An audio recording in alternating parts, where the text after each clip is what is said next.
Okay, so this is a Mopar 360 engine, and this is the oil filter adapter.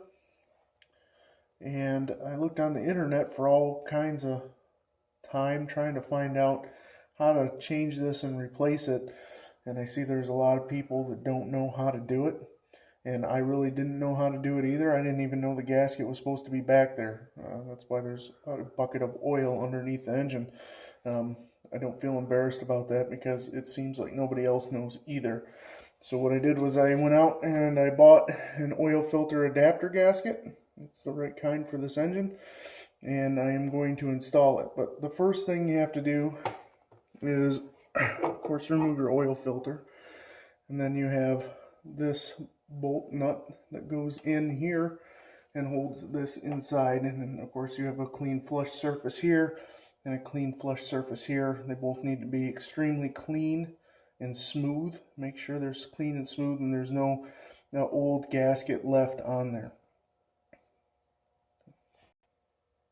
So the first thing I'm going to do is I'm going to use some high-tack gasket sealant, and I'm going to spread that around the filter itself. So I put the sealant on both sides, high-tack gasket sealant, and I'm just going to put that in and give it a little shove. It's going to be a little bit bigger than the actual spot there because it's got to seal in, and you got to really push it down to get it in there. And then the rest of it will be done by pressure from the actual plate and the pressure from the nut. And place your adapter back on. Place your nut inside. Oops.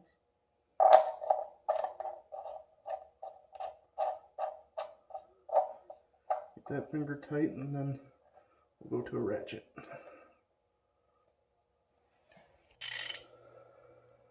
Now, I looked in two books, and I looked in my Haynes manual, and I have a Mopar engine rebuilding book. Neither of them had a torque specification for this, so I'm just going to put it down hand tight without going crazy. You'll need a 1 inch socket. I'm going to take the 1 inch socket and tighten that up.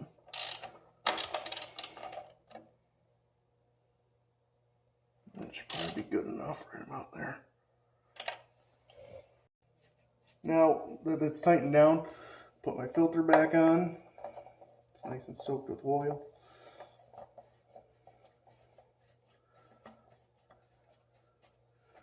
There's a quarter turn pass tight. And that should be sealed. Okay, so now I'm going to prime the engine just to show you that the oil is no longer coming out of the bottom of the filter adapter. So it's a